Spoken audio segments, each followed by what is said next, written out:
बच्चों आज हम सीखेंगे दशमलव संख्या को स्थानीय मान चार्ट में दर्शाना। जैसे तालिका बनी है दशमलव संख्या सैकड़ा, दहाई, इकाई, दशमलव, दसवां, सवा, हजारवां और चित्र।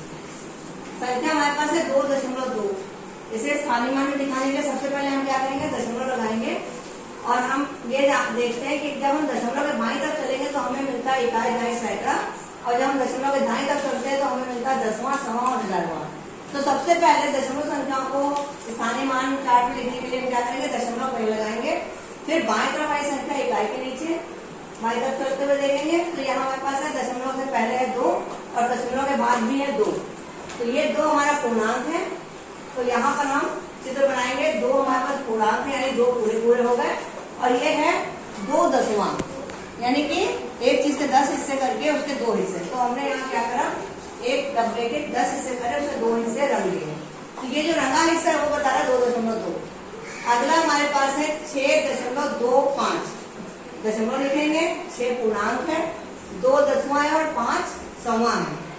तो इसको चित्र बनाने के क्या करेंगे, पहले हम 6 गोले बना लेंगे पूरे, 1 2 3 4 5 6, और यहाँ पर हमें 100 हिस्से में से 25 हिस्से लेने हैं।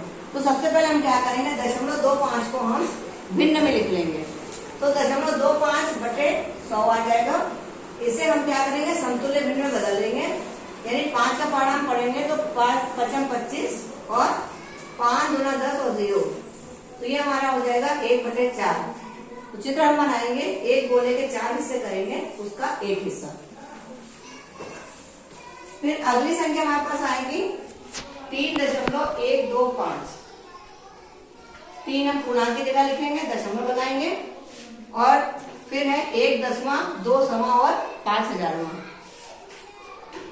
इसके लिए हम क्या करेंगे, 3 तो हमारे पूरे हो गए, 1 2 3। अब 1 2 और 5 यहाँ पर है, तो इसे हम क्या करेंगे, सबसे पहले हम इसे दशमलव संख्या को भिन्न में बदलेंगे। हमारे पास आ जाएगा 125/1000। फिर इसका हम समतुल्य भिन्न निकालेंगे। अब इसे हम काट देंगे, 5 से पार्ट में काटेंगे तो 5 दूना 10 और 5 5 25। तो ऊपर यहाँ 25 आ जाएगा, यहाँ 5 दूना 10 और 2 जीरो लगा देंगे। फिर अब ये 5 से और कट जाएगा तो इसे दोबारा काट देंगे, 5 से 5 25 और 5 चौको 20 और 0। फिर इसे 5 से काट देंगे, 5 एकम 5 और 5 बटे 40। तो हमें 125/1000 का समतुल्य मिल गया 1/8, यानी एक चीज के हमने 8 हिस्से करे, उसमें से एक हिस्सा। तो ये जो रंगा भाग है वो हमारा बता रहा है 3.125। इसी तरह से संख्या हमारे पास है 10.25। तो यहाँ पर भी हम क्या करेंगे, पहले हम दशमलव लिखेंगे, फिर इकाई के स्थान पे है 0, दहाई के स्थान पे है 10, और दसवें के स्थान पे 2 और सवे के स्थान पे 5। तो यानी कि आप देख रहे हो 10 हमारे पास क्या है, पूर्णांक। तो हम क्या करेंगे, सबसे पहले हम 10 गोले बना लेंगे, 1 2 3 4 5 6 7 8 9 और 10। इसके बाद 2 और 5 यानी यहाँ हमारे पास है 100 तक है, यानी हम इसे पहले हम भिन्न बदलेंगे 0.25 को।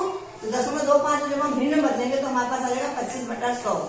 इसका समतुल्य भिन्न निकाल लेंगे, 5 25/20। फिर इसको फिर से काट देंगे, 5 एकम 5 और 5 चौको 20। तो समतुल्य भिन्न हमारे पास आया 1/4। तो एक गोले के हमने 4 हिस्से करे, उसमें से एक हिस्सा। तो ये हमारा दिखा रहा है 10.25 को, जो रंगा हुआ भाग है। फिर हमारे पास अगली संख्या है 4.8।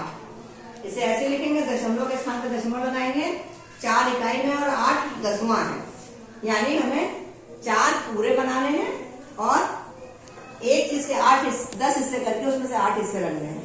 तो ये हमारे 4 पूरे बनाएंगे, 1 2 3 4, और एक के हमने 10 हिस्से करे, उसमें से 8 हिस्से। तो ये जो रंगा हुआ भाग है वो बता रहा हमारा 4.8। अगली संख्या है 5.5। इसे हम दशमलव में लिखेंगे तो यहाँ दशमलव आ जाएगा, 5 पूर्णांक है और 5 दसवां हिस्सा है। तो इसे भी हम ऐसे लिखेंगे, 1 2 3 4 5 तो पूरे हो गए, और फिर 5 भाग हैं 10 भाग में से, यानी कि एक चीज के अगर 10 हिस्से करें उसमें से 5 हिस्सा रख दिया। तो जो रंगा भाग है वो बता रहा है 5.5। आखिरी संख्या हमारे पास है 3.20। इसे भी हम जब लिखेंगे तो पहले दशमलव लिखेंगे, फिर 3 पूर्णांक की जगह पे है, 2 दसवां की जगह पे है और 0 सौवें की जगह पर है। इसे लिखने के लिए क्या करेंगे, पहले तो हम 3 पूरे पूरे गोले बना लेंगे, उसके बाद हम 0.20 को भिन्न में बदलेंगे, यानी 20/100। अब इसे हम 5 से भाग कर देंगे, 5 चौके 20, 5 दूना 10 और 2 0 आ जाएगा, 2 नीचे आ जाएगा और 0 यहाँ आ जाएगा। फिर इसे हम 4 से काटेंगे, 4 एकम 4 और 4 पंचे 20, यानी एक चीज के 5 हिस्से करें उसमें से एक हिस्सा रगना होगा।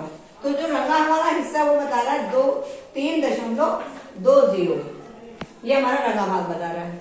तो बच्चों उम्मीद करते हैं दशमलव संख्याओं को स्थानीय मान चार्ट में दर्शाना आपको समझ में आ गया होगा।